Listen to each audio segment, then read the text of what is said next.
This is a lecture from Open Tuition.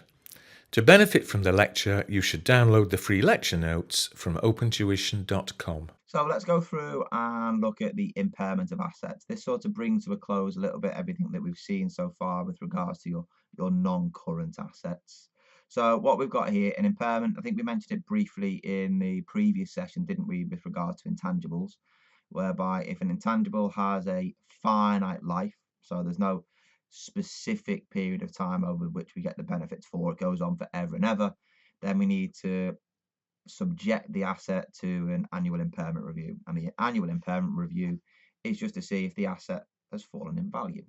Okay. And we have a specific standard that covers it. It's IAS 36. And what I'm going to do is I'm just going to run you through the three aspects that cover IAS 36. So what we've got there is it talks about identifying possible impairment. So this is nothing to do with the fact that there could be some calculations to do. It's essentially saying, look, is there something that says, look, this asset might actually be worth less than what it is? Okay. It's not saying it is worth less than what it is and has fallen in value. It's saying there is a possibility because of something that has happened. So what you have there is you have what are known as external factors and internal factors. So internal factors, something you can control that goes on within the business. External factors are something that's just gone wrong in the economic environment that's out there. Okay. You then need to go through there. If there is an external or internal indicator, you then actually need to go through there and perform the impairment review. So actually do the calculations to work out what the new value of the asset should be. Then what you've got, step 3, is essentially in step 2, you've got the numbers. And then here, you are essentially processing your journal entry, your favorite debits and credits. Okay, so it's essentially saying, look, the value of an asset has fallen, credit the asset, debit profit or loss. I'll give it away now. Okay, so let's go through them bit by bit, chat our way through, work a couple of examples, see how you get on.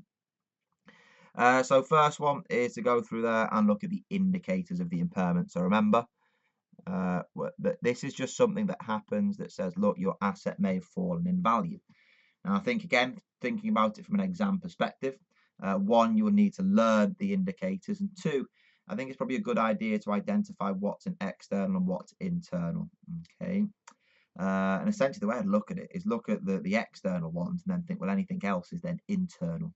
Okay, so external ones is there could be a significant decline in the asset's market value. So that the value of the asset has fallen, whatever that reason may be. I don't know. It could be maybe it be some shares that you have and the value has fallen. It could be an investment in debt that you have and the asset's value has fallen. But it could just be a marketable property item of property, plant and equipment, maybe land and buildings, and maybe there's been a fall in the market in terms of property. So that is an external indicator, isn't it? There's nothing that you can do about it. It's something beyond your control. The other one is that you could have changes in the technological, economic, or legal environment. I suppose the one that I would focus upon there is the technological environment. So you have an asset, maybe an item of PPE. It produces some goods. Those goods are technological goods, and all of a sudden, so a newer, better technological product comes along. Boom, that sort of renders your current assets, as in the asset you're using, not as in a current asset by the standards, but your asset you are using is essentially worth a lot less now, isn't it? Because whatever goods it produces, nobody wants it because the goods are technically obsolete. Okay, so just bear that in mind there. Other one, internal sources. So obsolescence or physical damage. Someone's driven a forklift truck into your prized asset. So that's internal, isn't it? Changes in the way in which the asset is being used. So the asset has become idle. You're essentially no longer using the asset. If you're not using the asset, you're not generating any benefits, are we, from using it? And if we're not generating any benefit, then surely we should start to think about potentially reducing the value of that asset. Evidence that the asset's economic performance will be worse than expected. So maybe its output has fallen because it is older. So again, that reduction in the output is something that's controlled internally. Maybe you've not updated the machine to keep it up to speed with advances in technology.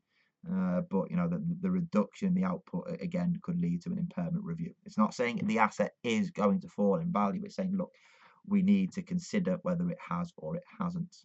If you're making operating losses in your business, then that could signify a reduction in the value of the asset, and then the loss of a key employee. Again, the employee was internal, they've gone.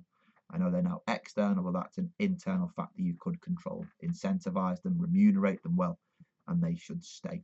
Okay. So commit them to memory, learn them. Again, I think it could be a select all of the following. It could be a drag and drop type question. So I think there's good scope there for the examiner to go through and test you on those indicators. Okay. The good thing is you're not going to have to memorize them to the extent of writing them out, are we? But I think a good way of remembering them is to actually write them out in your own time. Okay. So there you go. I'll leave that up to you with how you want to go through and do it. Okay. So that's step one. Tick. So that's saying, look, your asset or group of assets may potentially be impaired. Okay. Second bit is actually doing the impairment review. So that's actually working out the numbers. Okay. Again, we have rules. We need to learn the rules, and not only learn them, we then need to apply them, don't we? Okay. So what we've got there is the first bit. It says if the carrying value of the asset, so the carrying value being your cost less your accumulated depreciation, or cost less accumulated amortization. So this is going to apply not just to tangible, but also intangible non-current assets. If that is greater than the recoverable amount, it is impaired. Okay, so what you've got essentially is, if you write it out as such, if the carrying value is greater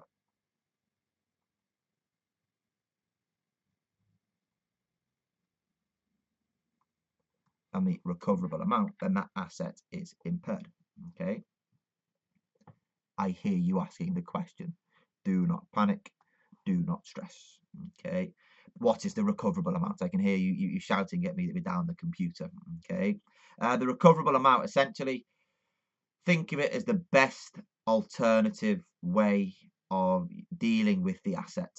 Okay, the carrying value is what we get if we that's the value of the asset currently, isn't it? But you know what you then do with the asset in the future. That there's two things that you could do, isn't there? You know, you could sell the asset, yeah, or you could carry on using it. And what we need to do is we need to look at the worth if we carry on using it, and the worth if we sell it. Okay, so that's what the recoverable amount looks at. It looks at the greater of the fair value less cost to sell and the value in use. So the fair value less cost to sell is the amount we generate from selling it. The value in use is the amount we get from using it in the future. So, you know, what inflows, net cash inflow does it produce if we use it into the future? Okay, well, it'll have to be specific over what time period. I think the standard specifically goes through and looks at a period of 5 years, but that's, I think, beyond the scope of what we have here. Okay. So again, it goes through there, gives you a bit more detail about fair value less cost to sell. So fair value less cost to sell is the amount receivable from the sale, less the cost of disposal. Okay, marketing costs, any disposal costs that there may be. Value in use, I think that could be examined. Present value of the future cash flows. So what net cash flows we should be specific do we get in the next 5 years, and discount them back to present value. Sounds like a lot to consider. It is, but if you want the recoverable amount is the higher of, you know, you're probably thinking, why the higher of? Well, it just economic sense, isn't it? You know, if you get more money from selling the asset than using it, sell it. If you expect to get more money from using the asset than selling it, then keep using it. Okay. I don't think it's the lower because we're looking to reduce the value of the asset. Okay. It's about the economic reality here. So the higher of the VIU, value in use, and fair value less cost to sell. Okay, there we go. If you remember that in the exam, you shouldn't go too far wrong. Okay, excellent. So let's go through, play around with an example of an impairment. And what we're going to go through and do here is this is looking at an example for an individual asset. So an item of PPE. Okay. So it says prepare extract from the financial statements for the year ended is it the 31st of December 20X9. So SFP, profit or loss. Machine was acquired on the 1st of January X5. It's a long time ago, isn't it? Cost of 50,000. Useful life of 10 years. Okay. There we go. So we're going to depreciate it. Yeah, $5,000 per annum, isn't it? December X9. So that's the end of the year. So how many years have gone? X5, 6, 7, 8, 9. 5 years, isn't it? So we are halfway through the asset's life. The fair value of the machine is 26 and selling costs are 2. The future cash flows are 5. And the current cost of capital, the discount rate is 10%. And taking pity on us, we don't need to work it out. 10% 5-year annuity factor is 3.791, which you apply to 5,000 cash flows. Okay, shall we have a go? Work it through, see how we get on. So the carrying value, we're halfway through, aren't we? So is that there as 25,000, isn't it? The fair value less cost to sell, where they fair value of 26, cost to sell of 2. Does that give me $24,000? Okay. The value in use is the 5,000 multiplied by 3.791. Tap that into your calculator. It gives you 18,955. Okay. The higher of the value in use and the fair value less cost to sell. How much is it? Yes, it's there, isn't it? That's 24,000. Okay. Our carrying value is 25. So the fair value less cost to sell is 24, which is therefore the recoverable amount. Is that carrying value greater than the recoverable amount? I think the answer there is yes, isn't it? 25 is greater, isn't it, than 24. So we need to work out the impairment. Well, if the asset is currently worth 25,000, it is now worth 24. Then the impairment is 1,000, isn't it? Okay. That didn't essentially answer the full question. You know, it wanted extracts, didn't it, from the financial statements. I do think that an objective test question would just ask you to work out the impairment. And I do like to give you a fuller, better understanding of everything and how it works. So what you've got on the SFP, isn't it?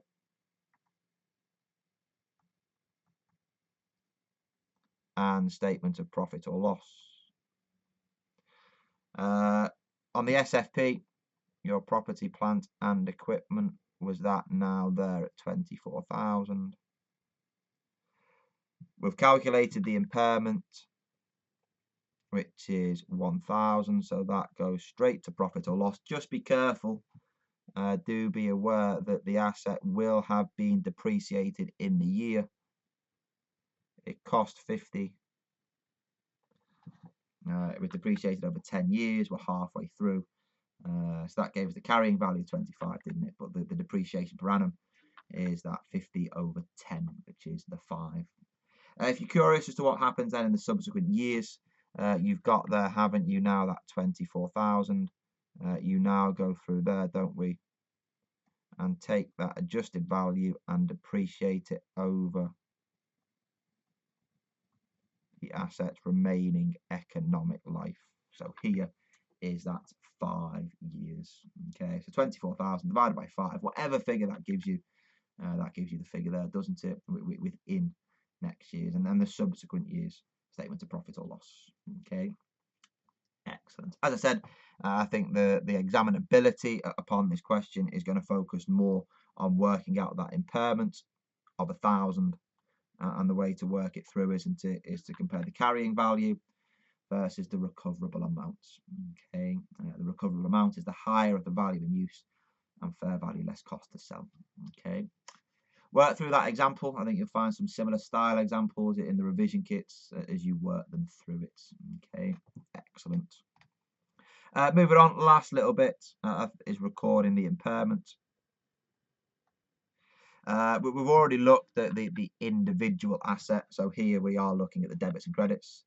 The reduction in value is taken through profit or loss. Just be careful if it is revalued. If you've revalued the asset, the gain has gone through other comprehensive income, hasn't it? Well, if that's the case, take any reduction in value to the revaluation surplus first. So remove all of any previous revaluations upwards that there may be, and then anything extra that you need to process goes further then into profit or loss. Okay, so if I had gains stored up of 10 and I identified the impairment of 15, then 10 will go through OCI and the revaluation surplus, and then the extra 5 goes through profit or loss. Okay. The other bit that you've got, once the impairment has been accounted for, the recoverable amount is then depreciated over the remaining useful life. Boom. We did that, didn't we, by saying the 24,000 divided by the remaining 5 years. Okay. The other bit that we're going to go through and look at is referred to as a cash generating unit. Ugh, what's that about? Well, for you and I, it's looking at the value of an entire business, not just the value of a little item of property, plant and equipment. Because when we go through and think about the recoverable amount, we can work out the carrying value of the business, looking at all the value of the assets. The value in use, we can go through there and look at the economic benefits that we get from carrying that business on, can't we? And look at the costs of running it, looking at the income we generate and discount it back to present value. What about the fair value less cost to sell? It's going to be a little bit tricky, isn't it? If you're looking at individual assets, you might have, imagine you're a restaurant, okay? You have a chain of restaurants. You can work out the carrying value of each of the restaurants. You can work out the value in use of each of those restaurants because you know how much revenue you generate, you know the cost that you incur. But this horrible, is it, fair value less cost to sell. Okay. If you're looking at it from an individual asset perspective, that's going to cause you problems, isn't it? Okay. From an overall business perspective, you can look at what the value of the business is worth in total and look at the cost of selling it. But you can't look at the value in use and fair value less cost to sell and carrying value of each individual asset, because go into a restaurant. Next time you're in a restaurant, have a look at the restaurant. What do you see? You see tables, you see chairs. Okay, you see ovens. Okay, you see plates, tables, chairs, cutlery, cups, glasses. Okay, there might be a bar. Okay, there'll be toilets. Okay, what's the fair value of each of those little items? What's the fair value of a particular set of tables and chairs? Okay, what's the value in use of that particular set of tables and chairs? Okay, you might be able to establish a fair value, but what about the value in use? What do you get from using that table and those chairs? And what do you get from using the oven? Okay, what about all the crockery, the cutlery, the pots and the pans? The value in use of the toilets. Crackers, isn't it? That's just not possible. So what we do is we look at the cash generating unit. If you like, by definition, it is, and we've written it there, the smallest group of assets that cash flows can be allocated to. Okay, so you can take a restaurant or you can take a business and you can allocate the cash flows to that, if you like, overall business. So you can work out the value in use and you can work out the fair value less cost to sell. Okay, so it's that value in use, those cash flows that you get from using the assets. If it's difficult to work it out for an individual asset, then group them all together. Okay. The issue that you have there is that when you're looking at the overall, so we say the restaurant or the overall business, you can work out the carrying value, you can work out the value in use, you can work out the fair value less cost to sell. What happens if you then have an impairment? How do we then allocate the impairments? You know, what assets do we record the impairment against first? Well, we have some specific rules. Again, could be a drag and drop type situation in terms of numbering it 1, 2, and 3. But what you do there, first of all, is you look at any specific assets that are impaired. So that will be told to you within the question. You then impair any goodwill that you have within the business. And then you look at any remaining assets that are left. So whatever is left of the impairment, then you allocate it on a pro rata basis, okay, based upon the carrying values. Tiny little bit there. You know, we are using the cash generating unit to impair then the individual assets, aren't we? By the specific assets, the goodwill and anything else. Just note, no single asset in the cash generating unit should be reduced below its recoverable amount. So if you know what you can sell it for, then do not reduce it below that value. Okay, essentially it's saying, look, even though the value of the business is impaired, this specific asset is not impaired. Okay, so I think this will be one of the more technically difficult challenges that you get within the exam. So fix our head, let's get thinking. And it says demonstrate how the impairment will be accounted for in the financial statements. So it says there, Siobhan fully owns a company called Harry. So I'm assuming there that Harry is the business, which is our cash generating unit. Okay. Extract from Siobhan, statement of financial position relating to Harry. So relating to our CGU. So the smallest group of identifiable assets that generate the cash flows. We have some assets there: goodwill, franchise costs, restored furniture, buildings, and other net assets. Okay. Key bit, it tells us that the restored furniture has an estimated realizable value of 150 million. Okay, so that's what it is worth. The franchise agreement contains a sellback clause which allows Harry to cease using the franchise and receive a $30 million payment from the franchisor. So that's, you know, we've franchised the business out. It's got a value in our, if you like, financial statements because that's what we paid. But if it's not going well, then we can sell it back.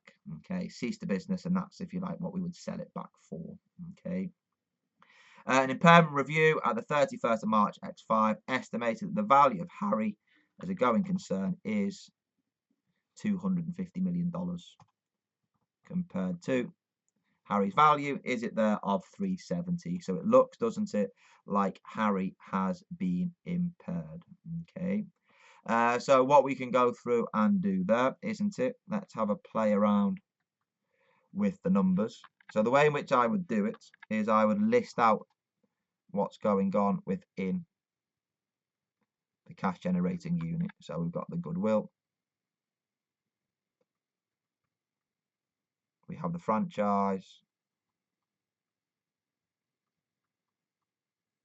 We have the furniture.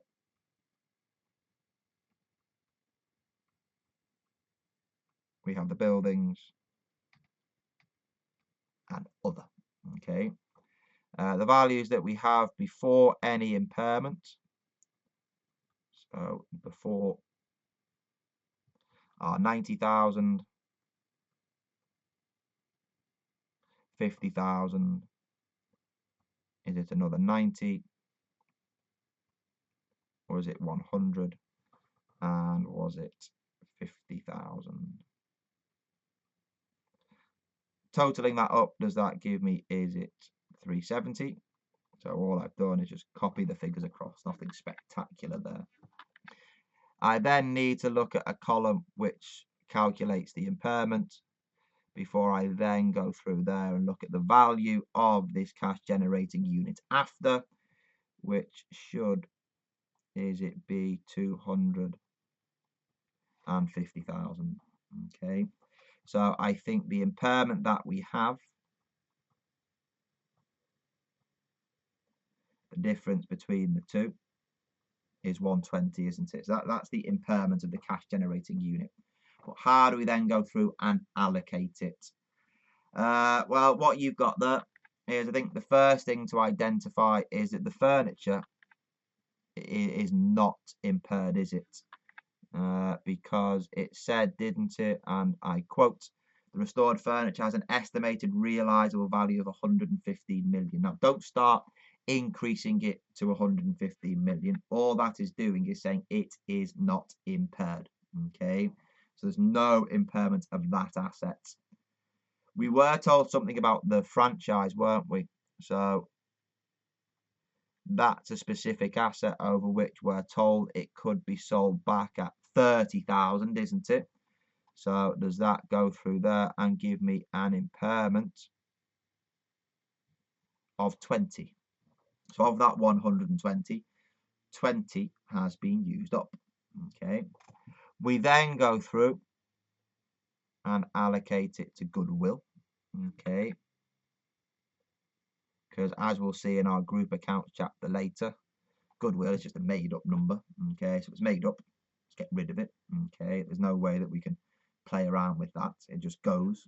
Okay. If there's not 90,000 still to impair, then just impair whatever you need. Okay. So if there was 70 left, impair 70, and we will be left with 20 of goodwill. Okay. Key bit is we've impaired, what is it, 90 and 20, 90 and 20, 110, isn't it?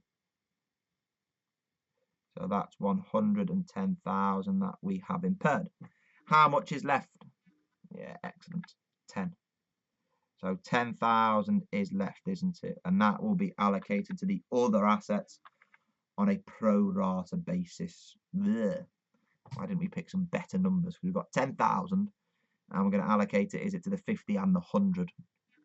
So to work it out pro rata, we'll take 100 out of the total, is it 150? We will take 50 of the total, is it of 150, isn't it? Again, we apply that to the 10,000, which is the impairment that is left.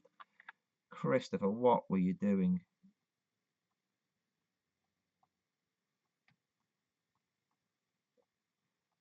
Maybe I was thinking you're never always going to get round numbers in the exam.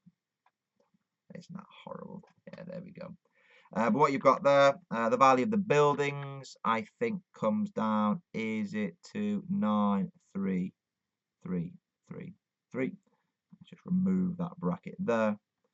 And then the other is 46667. Okay. There we go. How would that be examined as an exam question? I think maybe you might be just asked what is the value of, say, the buildings, or the value of the other after the impairment has been calculated. Okay.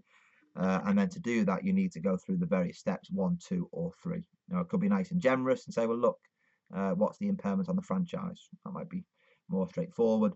Or maybe if there wasn't 120,000 impairment, and we impaired all of the goodwill, maybe we would be asked what is the value of goodwill after the impairment, because it hasn't been fully impaired. Okay, so just bits and pieces to go through there and think your way through. Okay, excellent. Where does the impairment expense go? None of the assets appear to have been revalued, so it all goes through profit or loss. I think that would just make it a bit too complicated if these assets had been revalued. But if they were, remember, we impair the asset through OCI first, and then anything that's left goes through profit or loss, doesn't it? Okay, so there's quite a little bit to consider there, isn't there, with regards to impairments. So take a little bit of time away from me.